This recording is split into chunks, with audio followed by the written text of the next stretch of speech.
ముందుగా అందరికీ వినాయక చవితి శుభాకాంక్షలండి. నేను వినాయకుడి కోసం ఈరోజు మాత్రము పాశం రెడీ చేశానండి. మేము మాత్రం పాశం అనే అంటామండి. ఇదిగో చూడండి ఎలా ప్రిపేర్ చేశానంటే, గోధుమ పిండితోటి ఒక హాఫ్ కేజీ గోధుమ పిండి తీసుకొని అందులో కొంచెము తాలికలు చేసుకున్నానండి.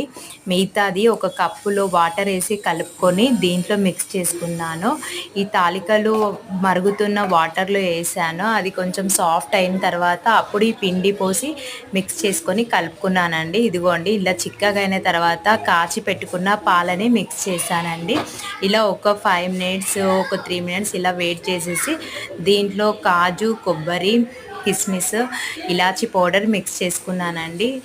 ఇది కొంచెం వేడెక్కిన తర్వాత ఆఫ్ చేసి ఒక 5 మినిట్స్ మూత పెట్టి ఉంచితే ఈ పాశం చాలా టేస్టీగా ఉంటుంది. వినాయకుడికి ఇష్టమైనది